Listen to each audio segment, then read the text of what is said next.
여러분, 인간에게 가장 크고 두려운 일은 바로 죽음입니다. 그런데 이 죽음은 사실은 죄 때문에 인간에게 찾아온 겁니다. 그래서 이 죄와 죽음은 서로 뗄래야 뗄 수 없는 관계 속에 있습니다.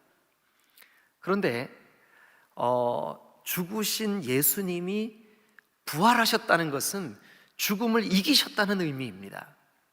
죽음을 이겼다는 것은 죄를 이겼다는 의미입니다. 그런데 예수님의 이 부활이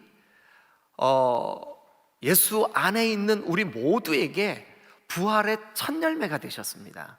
첫 열매가 되었다는 것은 이제 두 번째, 세 번째 열매가 계속해서 맺힌다는 약속이기도 합니다. 그러면 여러분, 예수님의 부활은 한마디로 죄와 사망을 이겼다는 일인 줄로 믿습니다.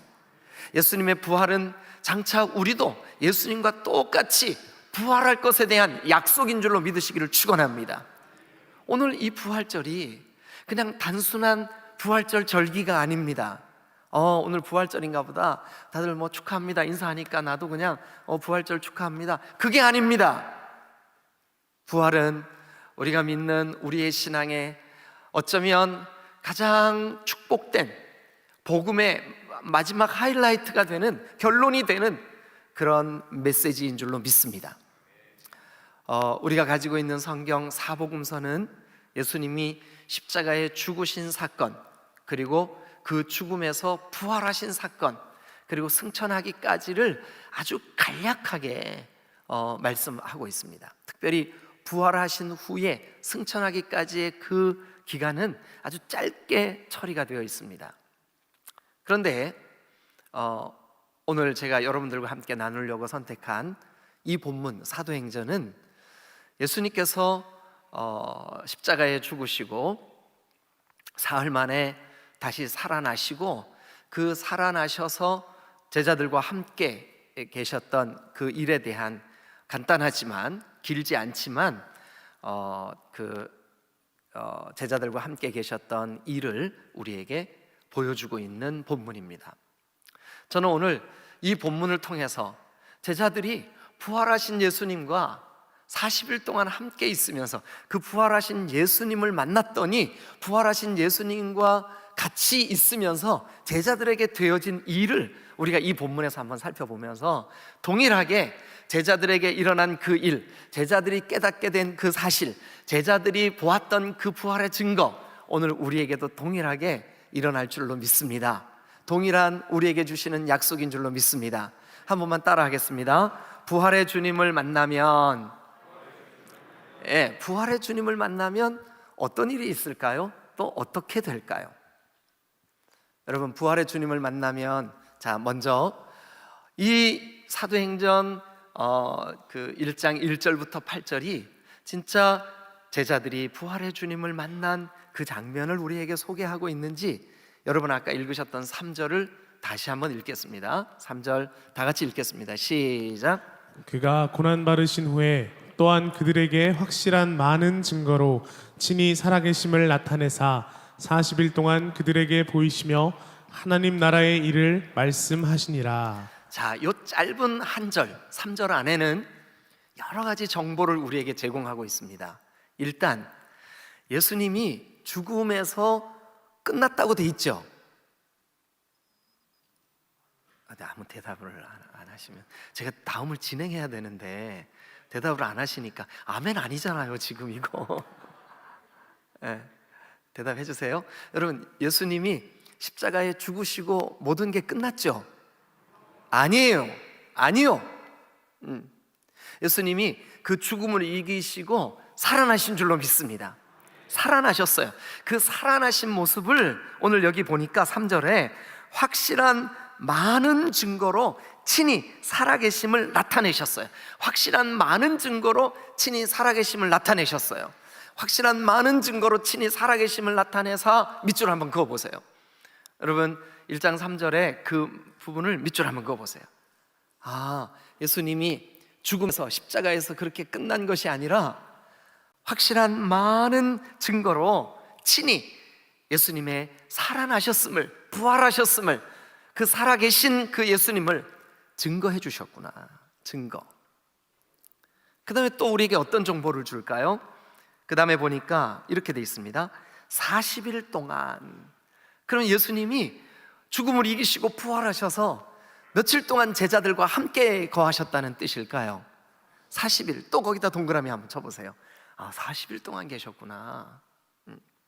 40일 동안 계셨어요.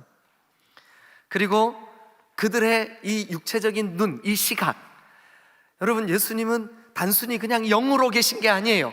부활하셔서 그들에게 보이신 줄로 믿습니다.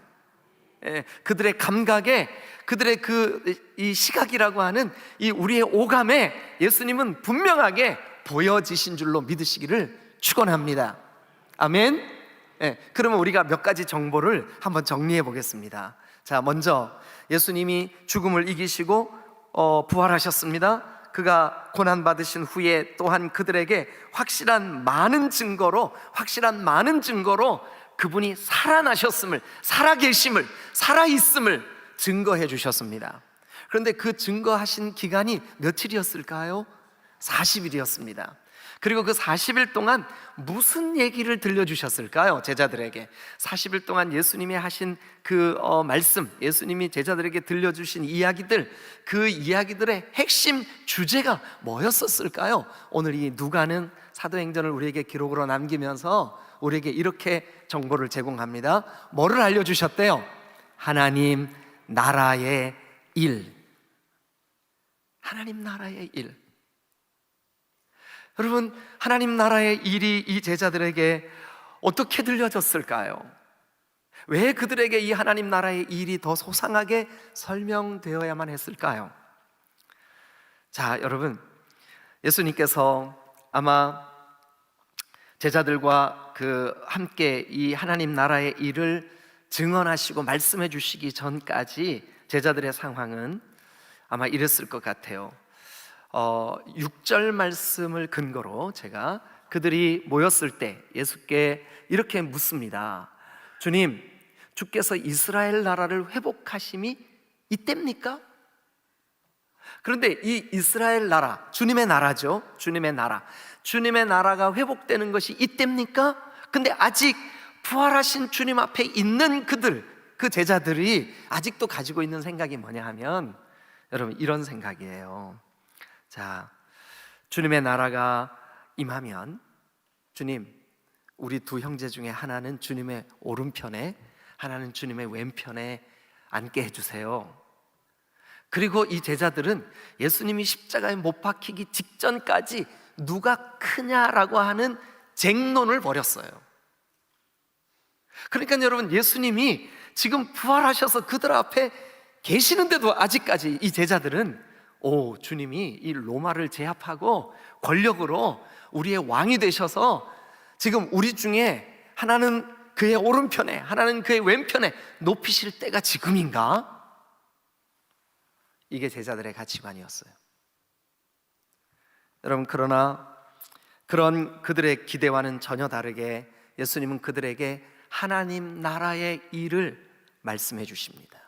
그런데 그 하나님 나라의 일은 그들이 기대했던 권력과 힘의 논리로 장악되는 그런 나라가 아닙니다.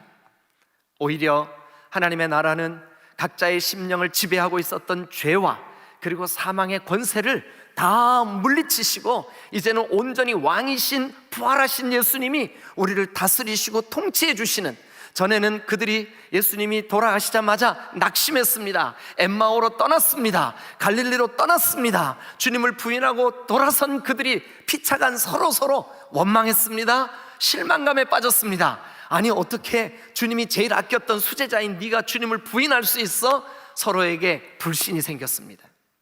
그런데 서로에게만 그랬을까요? 자기 자신에게도, 내가 어떻게 우리 주님이 십자가에 못 박힐 때 그 현장에 여자들만 남겨놓고 나 이렇게 도망칠 수가 있어? 어떻게 내가 그럴 수가 있지? 자책하지 않았을까요? 여러분, 그런데 예수님이 부활하셔서 그들에게 오셔서 하나님의 나라의 일을 조금씩 말씀해 주시며 그들은 주님의 나라, 주님의 때, 아하, 정치 판도를 바꾸는 게 주님의 나라가 아니구나. 우리가 권력자의 자리에 앉는 게 주님의 나라가 아니구나. 여러분, 주님의 나라는 이제 나의 마음과 생각을 통치하던 그 자리, 나의 마음과 감정을 통치하던 그 자리를 주님께 온전히 내어드리는, 그래서 내 죄가 더 이상 나를 다스리지 못하고 하나님의 그 통치하심이 예수 그리스도를 통하여서 내 심령 속에 이루어지는 거, 하나님의 나라. 여러분, 40일 동안 예수님이 이 땅에 계시면서 부활하신 주님을 만난 제자들에게 무슨 말씀 들려주셨을까요? 1장 3절 다시 한번 보세요. 무슨 주제로 들려주셨다고 되어 있습니까? 하나님 나라의 일을 말씀해 주신 줄로 믿습니다. 그러면 여러분, 우리가 진정으로 죽음과 죄의 권세, 죄와 사망의 권세를 이기신 주님을 만나는 사람, 그 주님의 부활을 확실히 믿는 사람에게는 어떤 일이 벌어질까요? 점점 올바른 하나님의 나라가 깨달아질 줄로 믿습니다. 제자들에게도 예수님은 부활하셔서 하나님의 나라의 일을 말씀해 주셨다면, 오늘을 사는 우리에게도 우리가 바른 복음, 바른 예수님의 부활, 바른 신앙을 깨달으면 깨달을수록 나의 번영이나 나의 부귀영화가 신앙의 목적이 아님을 알게 될 겁니다. 그리고 그것이 아니라 진정한 하나님의 나라, 즉 주님이 나를 다스리시고 통치하시는, 그래서 거룩해지는 그 하나님의 나라가 저와 여러분들 가운데 이루어져야 하며, 그 이루어지도록 주님이 끊임없이 우리에게 말씀해 주실 줄로 믿습니다. 40일 동안 그들에게 보이시며 하나님 나라의 일을 말씀하시니라. 부활하신 주님을 만나면 하나님의 나라의 일이 깨달아질 줄로 믿습니다. 하나님의 나라의 일이 깨달아지시기를 주님의 이름으로 축원합니다. 아직도 예수님이 십자가에 죽으시고 부활하셔서 친히 많은 증거로 그들에게 보여주셨음에도 제자들은 아직 주님의 때가, 권력의 변혁이 일어나는 때인 줄 알고 있습니다. 로마의 압제로부터 자유로워지는 때인 줄 알고 있었습니다. 그들에게 있는 그들의 위치가 높아지는 게, 그들에게 소위 말해서 오늘날 신앙의 목적처럼 여겨지는 부귀영화가 생기는 것이 그들의 신앙의 목적인 줄 알았습니다. 그런데 예수님 부활하셔서 그들에게 참된 하나님의 나라에 대하여 말씀하십니다. 더 이상 그들의 좌절, 낙심, 서로의 배신감, 그리고 자기 자신에 대한 자책, 이런 것이 자기를 지배하고 있는 것이 아니라 온전히 우리의 왕이신 예수님이 우리의 통치자이심을 깨닫게 하는 하나님의 나라가 여러분들에게도 깨달아지시기를 주님의 이름으로 축원합니다. 한번 따라하세요. 부활하신 주님을 만나면 하나님의 나라가 깨달아집니다. 믿으시면 우리 크게 한번 아멘. 두 번째, 여러분, 이제 그 다음 말씀 4절과 5절 우리 같이 한번 읽겠습니다. 시작. 사도와 함께 모이사 그들에게 분부하여 이르시되 예루살렘을 떠나지 말고 내게서 들은 바 아버지께서 약속하신 것을 기다리라. 요한은 물로 침례를 베풀었으나 너희는 몇 날이 못되어 성령으로 침례를 받으리라 하셨느니라. 네, 여러분, 부활하신 주님이 제자들에게 강력하게 말씀하신 내용이 바로 이 4절과 5절에 이렇게 기록되어 있습니다. 너희가 보았다시피, 경험했다시피, 알다시피, 실제로 예수님의 12제자 중에 많은 숫자가 먼저는 요한의 제자였었습니다. 그런데 그 요한이 예수님께로 이들을 이끌었습니다. 그래서 예수님의 제자가 되었습니다. 그런데 요한은 너희에게 물로 침례를 베풀었지, 근데 너희는 몇 날이 못되어 성령으로 침례를 받게 될 거야, 주님이 약속하셨습니다. 여러분, 여기 침례는, 물론 앞에 있는 요한의 침례는 물에 잠기는, 여러분들이 지금 제가 읽어드렸을 때 상상하고 있는 그 침례 맞습니다. 침례 받으러 요단강에 들어간 그 침례 맞습니다. 그런데 성령으로 침례를 받으리라 라고 할 때 그 침례는 여러분, 거기에 푹 잠긴다, 담그다, 완전하게 젖어든다, 이런 뜻이 있습니다. 그러면 여러분, 성령의 침례는 성령으로 우리가 충만하게 될 것에 대한 약속인 줄로 믿으시기를 축원합니다. 부활하신 주님을 진짜 만난 사람, 부활하신 주님을 진짜 믿는 사람, 그 사람에게 우리 주님이 이렇게 약속하십니다. 저는 기도할 때 종종 주님, 사도행전 1장 5절에 주님이 이렇게 약속하셨습니다. 요한은 물로 침례를 베풀었지만 너희는 몇 날이 못 되어 성령으로 푹 잠기게 될 거라는 약속, 주님 저에게 그 약속 매 순간순간 이루어 주세요. 약속하신 말씀대로 성취해 주세요. 주님, 내가 성령으로 충만하지 않으면 완전히 내가 성령에 잠겨서 성령이 이끄시는 대로, 성령이 깨닫게 하시는 대로, 성령이 안내하시는 대로 살아가지 않으면 내 죄성과 내 더러움이 나를 지배하려고 몸부림치고 있음을 고백할 수밖에 없습니다. 성령님, 나를 주관하여 주옵소서. 여러분, 그런데 부활하신 주님 앞에 있는 제자들, 부활하신 주님이 제자들에게 약속하신 그 말씀의 내용, 그게 뭡니까? 오늘 여기 보니까 4절과 5절은 계속해서 성령의 침례를 받으라 라는 약속인 줄로 믿습니다. 여러분, 놀랍게도 이 성령이 우리 가운데 물붓듯 부어주시면, 성령이 충만하면 우리에게 놀라운 몇 가지 일이 이루어지는 줄로 믿습니다. 한국교회가 참으로 안타깝게 이 성령에 대한 몇 가지 오해를 가지고 있습니다. 성령 받으면 어떤 신기한 현상 나타난다. 여러분, 물론 그것이 전혀 그렇지 않다는 뜻이 아닙니다. 그럴 수 있습니다. 또 그런 경우도 많이 있습니다. 그러나 여러분, 그게 본질이 아닙니다. 그게 본질이 아닙니다. 그래서 여러분들에게 성경을 몇 구절 찾아 보여드리겠습니다. 성령 충만을 받으면, 아니 성령이 우리 가운데 임하여 주시면, 물론 우리가 예수 믿고 구원받는 순간 이미 성령은 우리 안에 와 계십니다. 그런데 그 성령께서 완전하게 나를 뒤덮어 주시는 충만함이 여러분들에게 사모함이 되시기를 주님의 이름으로 축원합니다. 그러면 우리 성경을 몇 구절, 좀 번거롭지만 여러분 화면에 띄우겠습니다. 일단 여러분들은 좀 화면에 있는 내용을 읽어주시면 좋겠습니다. 요한복음 14장 26절에 보면 다 같이 읽겠습니다. 시작.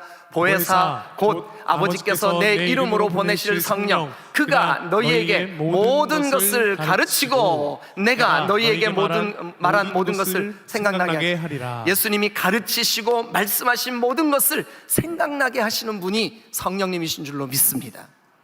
예수님의 사역, 예수님의 십자가, 예수님의 죽으심, 예수님의 부활, 그리고 그 부활과 우리와의 연관성까지 주님이 하신 말씀이 선명하게 깨달아지는 것, 주님이 하신 말씀이 우리 가운데 알아지는 것, 느껴지는 것, 믿어지는 것, 누가 하시는 일일까요? 이게 성령이 하시는 가장 큰 은혜요, 은사인 줄로 믿습니다. 오해하시면 안 됩니다. 다른 것을 목적 삼으시면 안 됩니다.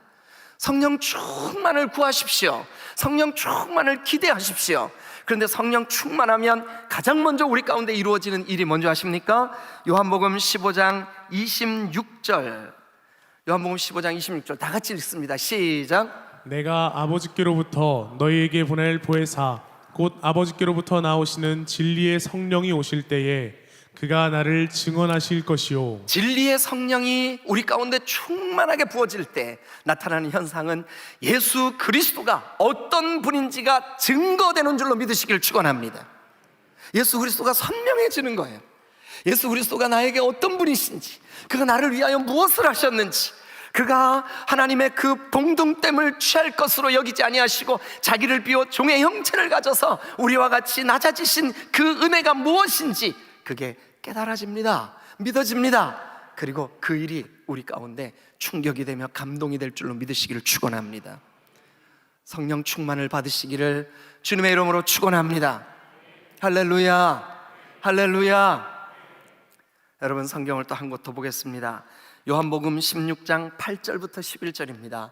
우리 조금 길지만 다 같이 읽겠습니다. 시작. 그가 와서 죄에 대하여 의에 대하여 심판에 대하여 세상을 책망하시리라. 죄에 대하여라 함은 그들이 나를 믿지 아니하며 의에 대하여라 함은 내가 아버지께로 가니 너희가 다시 나를 보지 못하며 심판에 대하여라 함은 이 세상 임금이 심판을 받았음이라. 사랑하는 여러분, 성령 그가 오시면 죄가 무엇인지가 선명하게 깨달아지는 거예요. 하나님을 믿지 않았던, 아니 하나님을 알지 못했던, 하나님께 감사하지도 아니하고 하나님을 영화롭게도 하지 아니하고 하나님께 예배하지 않았던 나의 이 죄가 얼마나 큰 하나님을 반역한 죄인지가 성령이 비춰주시는 거예요. 성령이 알게 하시는 거예요. 성령이 깨닫게 하시는 거예요. 여러분, 성령으로 충만하면 우리가 예수 그리스도가 어떤 분인지, 예수님이 왜 죄를 위하여 십자가를 지실 수밖에 없는지, 그리고 예수님의 부활이 죄와 사망의 권세를 어떻게 박살낸 일인지 선명히 깨닫게 될 줄로 믿으시기를 축원합니다. 사랑하는 여러분, 부활하신 주님을 대면하여 만나고 있는 40일 동안의 제자들의 삶 속에 가장 극명하게 나타난 현상 중에 하나가 뭐냐 하면 성령의 약속입니다. 그리고 그 약속하신 성령이 여러분 놀랍게도 이제 그 약속하신 말씀 그대로 예수님의 승천 후에 그들에게 부어지는 줄로 믿습니다. 자, 여러분, 그러면 우리가 믿어야 됩니다. 우리가 성령 충만해지니까 사도행전 2장에 가서 보시면, 2장으로 한번 잠깐 넘겨보세요. 여러분 1장 펴놓으시고 계시니까 2장으로 가시면 23절, 24절 다 같이 한번 읽겠습니다. 시작. 그가 하나님께서 정하신 뜻과 미리 아신 대로 내준 바 되었거늘 너희가 법 없는 자들의 손을 빌려 못 박아 죽였으나 하나님께서 그를 사망의 고통에서 풀어 살리셨으니 이는 그가 사망에 매여 있을 수 없었습니다. 여러분, 그냥 읽으셨죠? 근데 이게 뭔지 아세요, 여러분? 예수님이 불과 십자가에 못 박히는 그때, 불과 며칠 전입니다. 제자들에게 불과 며칠 전, 무섭고 두려워서 십자가 곁을 다 도망치고 떠났습니다. 근데 그랬던 그 제자들이 예수님이 십자가에 못 박히신 그 예루살렘 그곳에 서서 뭐라고 선포합니까? 여러분 읽으신 그 말씀입니다. 어떻게 이렇게 담대해질 수 있습니까? 어떻게 이렇게 명확해질 수 있습니까? 어떻게 이렇게 그리스도의 복음에 대해서 선명하게 깨달을 수 있습니까? 누가 한 일입니까? 성령이 그들에게 알려주시고 깨닫게 하시고 지혜를 주시고 역사하신 일인 줄로 믿으시길 축원합니다. 그리고 또 하나, 이제 성령께서 제자들에게, 이 사도들에게 2장, 여러분 우리 같이 한번 펴서 읽겠습니다. 2장 36절입니다. 36절 다 같이 시작. 그런즉 이스라엘 온 집은 확실히 알지니 너희가 십자가에 못 박은 이 예수를 하나님이 주와 그리스도가 되게 하셨느니라 하니라. 이것은 그냥 우리가 단순히 제자들이 이렇게 설교했구나, 베드로가 이렇게 선포했구나, 거기서 끝나면 안 됩니다. 두려움에 떨던 그들, 도망쳤던 그들, 예수님을 부인했던 그들이 이제는 십자가에 예수님을 못 박았던 바로 그 사람들 앞에 서서 죽음까지도 두려워하지 않고 강력하게 너희가 죽였던 이 예수를 하나님이 우리의 주님과 그리스도가 되게 하셨다고 강력하게 선언한 줄로 믿습니다. 근데 그 일을 누가 하게 하셨을까요? 성령이. 그 일을 할 수 있는 담대함을 누가 주셨을까요? 성령이. 성령 하나님이 그 일을 행하신 줄로 믿으시길 축원합니다. 그런 면에서 여러분 우리도 기대하십시다. 예수님이 부활하셔서 제자들에게 약속하신 그대로 요한은 물로 너희들에게 거기 물에 잠기게 했지만 이제 내가 아버지께로 돌아간 후에 너희에게 보내실 성령, 그는 성령으로 너희들을 잠기게 할 거야. 여러분, 이 약속대로 여러분들에게 이루어지신 줄로 믿습니다. 이루어져야 할 줄로 믿습니다. 여러분, 저와 여러분들이 이 믿음 가지고 성령을 사모하십시다. 그리고 성령의 충만을 구하십시다. 이미 우리 안에 와 계신 성령님을 우리가 날마다 예배하고 기뻐하고 동행하고 그 성령님과 교제하고 그러면서 더욱더 그 성령에 충만하게 잠기게 되는 여러분 되시기를 주님의 이름으로 축원합니다.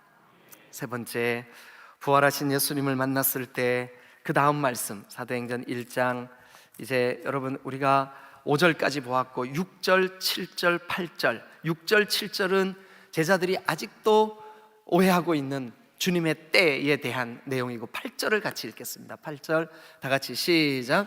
오직 성령이 너희에게 임하시면 너희가 권능을 받고 예루살렘과 온 유대와 사마리아와 땅 끝까지 이르러 내 증인이 되리라 하시니라. 자, 여기도 우리가 그 말씀을 한번 보시길 바랍니다. 그 약속하신 성령, 그 성령이 너희에게 임하시면 너희가 뭐를 받고요?